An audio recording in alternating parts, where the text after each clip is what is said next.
Bonjour à tous et à toutes. Aujourd'hui, on se retrouve pour une petite carte, on va dire pour le nouvel an chinois, avec la boutique Globeland. J'avais, dont je vous mettrai le i dans un de mes hauls, partenariat, choisi ce petit tampon avec les petites geishas et tout le toin. Je vous ai montré, vous regarderez dans le i, j'ai fait les tamponnages. On va utiliser ce tampon-là. Pour cette carte, il nous faudra du papier calque. Un petit bout suffira. Des bâtonnets en bois. Alors ça, vous les trouvez chez Action, dans tout ce qui est consommable, gobelets plastiques, tout ça. Bon, moi, c'est de la récup, hein, c'est des petits bâtonnets de café, tourtelets de café. Et vous allez les coloriser. Donc forcément, le nouvel an chinois va rester dans les couleurs rouges. Donc là, j'ai utilisé une encre. Vous utilisez l'encre rouge que vous voulez. La Stand-in Pad de chez Stampin' Up avec un bout comme ça. Et vous venez coloriser. Ça se fait très bien aux petits bâtonnets comme ça en bois. Vous passez même plusieurs fois. Et voilà. Je ne sais pas combien. Ça dépend quel genre de truc vous allez faire avec. Donc c'est parti. Un gros ciseau qu'on va adapter. On va faire comme un panneau chinois. Je ne sais pas comment vous expliquer. On va pas faire comme ça. Vous savez, de style comme ça. On va créer comme une fenêtre. D'ailleurs, on peut même créer des fenêtres. Bon, celle-ci, c'était mon premier essai. J'avais mis de la peinture et au final, c'est mieux avec de l'encre. Vous l'adaptez en fonction de votre carte. En sachant que la carte là, on va faire une carte qui fait à peu près 12 sur 15. Donc, vous adaptez à peu près. Que si vous faites une carte comme ça, vous voyez, une grande carte, vous adaptez votre panneau japonais par rapport à votre dimension de carte. J'ai décidé de les couper en deux. Alors, à titre informatif, ça mesure combien ce truc-là? Ça mesure 14 cm. Donc, deux bouts de 7 cm. Et c'est parfait. On va mettre un petit point à 7. Et on prend le ciseau, ça se coupe très bien au ciseau parce que c'est fin. Vous avez du blanc là, je vous conseille de repasser un truc comme ça pour le teindre, que ça choque pas sur votre carte. On va créer notre encadrement. On va dire que c'est les deux du haut. Ensuite, essayez d'être droite parce que quand on n'est pas droite, ça va pas trop bien coller. C'est mieux, c'est mieux, c'est mieux. Là, je dis que c'est pas mal pour une carte, la carte là, à peu près la dimension là. Donc, je vais vous dire combien nous allons prendre en longueur pour créer notre panneau. 11 cm. Vous n'êtes pas obligé de les couper d'avance, hein, mais si vous préférez, on va les couper à 11 cm.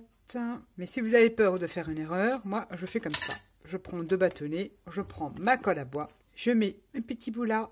De préférence de la colle à bois, c'est vrai que la colle habituelle, je ne sais pas si elle colle le bois, donc je préfère prendre celle-ci, si elle n'est plus bouchée, évidemment, et on met une petite goutte comme ceci, de chaque côté de votre bâtonnet qui mesure à peu près 7 cm. On vient placer comme ça, et on vient refaire pareil, il faut attendre que ça sèche, on les met partout, et on avait dit à peu près, au pif, moi je fais au pif, et on attend que ça sèche, tout simplement. Ça ne nous empêche pas de créer, je pense que ceux-là sont trop petits. Oh non, je devrais y aller. Et on vient créer un, donc on va mettre deux petits points de colle là, colle à bois. Enfin, vous le créez comme vous voulez, votre panneau japonisant. C'est sûr que ça bouge parce que c'est encore pas sec, il faut laisser la colle sécher. Et on vient remettre celui-là. À peu près au milieu, on va les mettre là-dessus. Je l'ai mal coupé ma colle à bois, donc ça coule pas forcément bien. On essaye d'être le plus droite possible, comme ceci. Ensuite, j'ai envie de mettre un petit bout comme ça. Voilà le bout qu'on a coupé. Mais pas le finir. Donc je viens mettre de la colle à bois.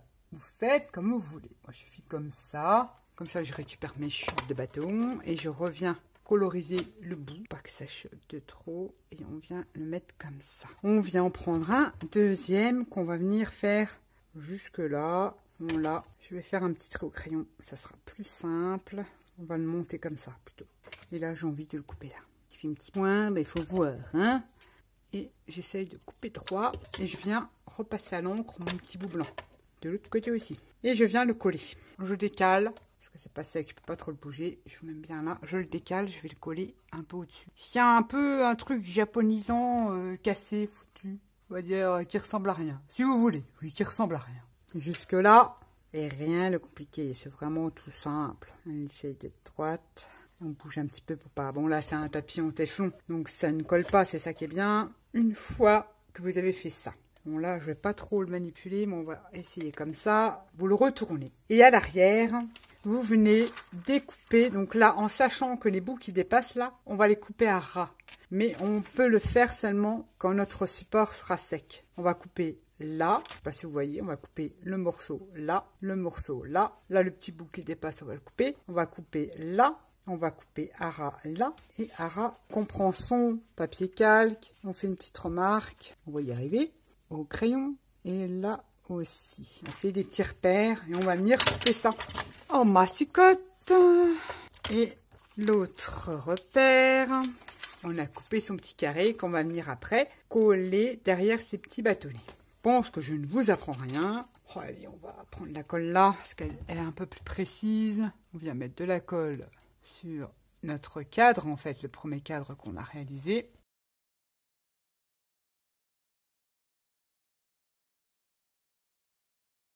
Et on vient coller son petit papier calque sur l'arrière. Pas un peu juste, mais on va y arriver.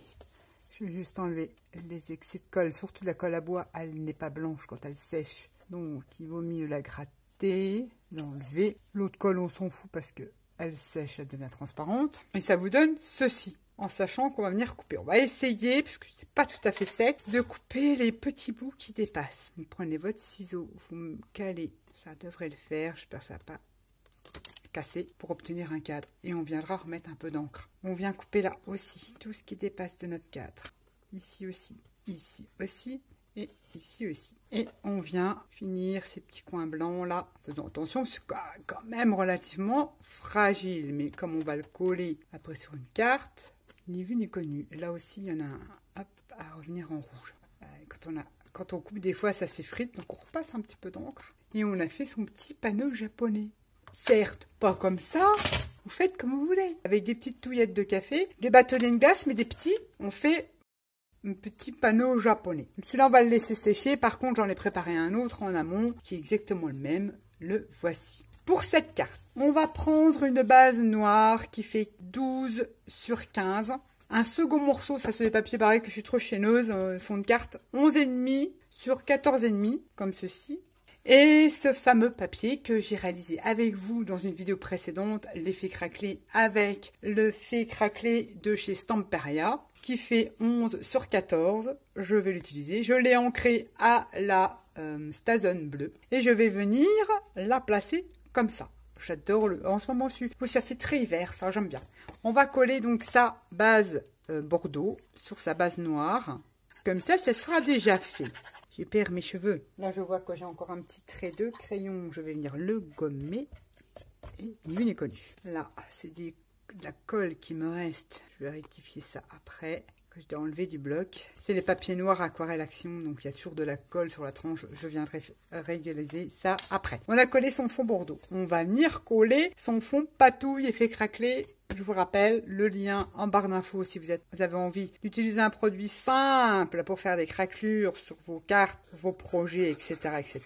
Je vous le conseille. On va faire comme ça. Et on vient essayer de centrer ça au mieux. Je me mets au plus près pour voir. Je retourne. Je prends un petit doigt. De la colle, j'en ai pas mis tout partout, donc on rectifie. On a collé son fond craquelé. Et derrière, on peut revenir décorer avec une découpe et mettre son petit mot. On va utiliser, donc ça je le laisse sécher, c'est celui-là qu'on a réalisé ensemble. On va utiliser celui-là que j'ai fait, pareil, ancré et collé, je l'ai fait devant vous, sauf que j'en avais préparé un autre. Et je voudrais le placer comme ça. Mais avant, j'ai pris le tampon, je pense que je vais raconter des conneries, c'est des camélias, j'en sais rien, peu importe, avec les fleurs, que j'ai colorié. Tout simplement le vert, avec deux verres différents, j'ai laissé les fleurs en noir et blanc. J'ai envie de venir coller comme ça, tout simplement. On va déjà coller son cadre, mais j'ai également envie de coller ces mains-là. Pareil, ça vient de la boutique Globeland, ou le dessus, je ne savais pas trop comment je vais le mettre là. Symboliquement parlant, je pense que vous allez comprendre. Voilà, les esprits du sol, de la terre. C'est une découpe Halloween, mais ça peut le faire. Des ombres chinoises. Je viens le coller au bord. Comme ça, je sais pas du tout ce que je vais faire. J'ai pensé à ça, puis je me suis dit, pourquoi pas. Et ensuite, là, il va y avoir la fleur. Je voulais mettre aussi, c'est pareil, un dies de la boutique Globeland. C'est des dies Halloween. Ils sont trop bien, ces mains-là, pour faire des montages sur les personnages. Ça peut être top. J'ai envie de la coller là. On pouvait même coller des fleurs hein, derrière. L'effet de transparence, c'est sympa avec le calque. Je vais juste essayer de découper ça. c'est pas gagné. Et on vient coller son cadre comme ceci au milieu. Ça vous donne ceci. Ensuite, le tamponnage, fleurs que j'ai pris des... J'ai pas grand chose en crayon de couleur, c'est du crayon de chez Action. Je suis pas douée en colorisation, je vous l'accorde. Mais c'est pas grave, on va venir le coller comme ça, pour que ça tienne sur le bout de bois. Là, je vais mettre un petit point de colle ici, que ça tienne ici. Et là, je vais coller comme ceci. Et pour sécuriser, je vais peut-être mettre un petit point de colle en dessous des feuillages là. Comme ça, je suis sûre que ça peut tenir. Que j'ai colorié, mais vraiment vulgairement, parce que je n'ai aucune notion en colorisation. Pour donner un petit peu des couleurs. J'ai tamponné la petite geisha, que voici, qui est en pleine méditation. J'ai mis derrière, ici, de la petite cartonnette, parce que j'ai envie de la placer comme ceci, pour qu'elle soit au niveau. J'ai aussi tamponné le mot Orion, que j'ai mis en 3D. Je ne sais pas si je mets ça comme ça parce que je ne le sais pas du tout. J'ai également tamponné et détouré la petite jarre avec la petite timbale. Je trouve ça bien. Ensuite, j'ai également détouré les petites fleurs, pareil, du set de tampons. Alors, les petites fleurs, c'est celle-ci. La jarre et le petit pot, c'est là. Il y en a d'autres là qu'on peut récupérer, des petites fleurs là. Des petites fleurs de cerisier. Et le tampon feuillage, c'est celui-ci. J'en ai fait plusieurs, parce que j'ai envie d'en mettre un petit peu partout. Même sur elle, on tire ça comme ça, c'est vraiment tout simple. J'ai presque envie de mettre cette fleur là ici et il faudra que je mette un petit bout de cartonnette pour rattraper le niveau. Alors ça, est-ce que ça va faire trop? Ça va être parfait ça. Donc je vais déjà coller ma petite geisha. Je sais pas trop comment je vais la mettre. J'ai envie de la mettre comme ça, donc si je la mets comme ça, il me faudra une petite cale. Vous voyez ici, pas qu'elle se plie. Je vais prendre un petit crayon pour voir à peu près. C'est vraiment un tout petit bout, mais je coupe après pour venir coller ça, faire une cale pour pas que ça fasse moche quand ça va être dans l'enveloppe, que ça tienne. Ah ben ici du boulot. C'est du boulot les cales, hein, mais il faut. Sinon votre rendu n'est pas top, ni vu ni connu, ça tient. Je vais coller ma petite geisha qui est en pleine méditation. Et là, il aura même fallu que je fasse une petite cale aussi. Toute petite. Je vais m'en servir parce que je vais mettre ma fleur. Donc là, je vais découper une cale. Elle ne sera pas puisque je vais y remettre la fleur. Pourtant, j'ai acheté une pince exprès chez Brico et Scrap. Je pense pas l'utiliser. Ça, c'est bien pratique. Et comme ça, ça reste stable. J'ai envie d'y mettre au final la petite tige là. Et si j'y mettais un petit peu d'ancrage, rouge, bordeaux, lit de vin, sur la petite fleur. C'est vrai que les filles qui sont douées en colorisation, elles peuvent faire des tueries. Voilà, je vais coller ça comme ça. Il faudra même une autre petite cale là. Je la monte d'un petit niveau. Et il en faut encore. Hein. Et bah dis donc, ça serait beaucoup mieux. Ça, je vais l'enlever. Je vais la pousser comme ça et la mettre là. Ma petite calasse. Et mettre un point de colle dessus pour que ma fleur y repose. Et ça fait trop bien. On va coller la petite jarre. On va mettre comme ça. Voilà. Ensuite, on va coller nos petites fleurs, là. Nos petites fleurettes. Petites fleurs de cerisier. Donc, le mot Orion, je peux très bien le mettre là. D'ailleurs, c'est là que je vais le coller. Et avec la petite fleurette là. Je l'ai monté avec de la cartonnette en 3D. Et je l'ai ancré à la vintage photo. Et je vais le placer comme ça sur mon panneau japonisant. Je colle celle-là ici et la petite sur la petite geisha. En cas détouré, c'est tout petit, hein, mais c'est pas mal. On fait des beaux petits trucs sympas. Petite carte japonisante avec le tampon de la boutique Globeland. Bah, je trouve que c'est mignon quand on reçoit ça. Bon, c'est sûr que tout est en relief. N'oubliez surtout pas, pour avoir le même niveau, vous faire des petites cales avec plusieurs morceaux de carton ou de cartonnette. À un moment, là, c'est du papier, c'est épais. Je fais plusieurs couches. Comme ça reste bien droit. On vient de réaliser une petite carte pour le Nouvel An chinois avec les produits de la boutique Globeland. Vous trouverez tous les liens des produits vers la boutique, ainsi que mon code promo qui vous donne droit à 10% sur votre commande. 10% de remise, bien entendu. Sur ce, je vous dis à bientôt pour une prochaine vidéo. Bye bye!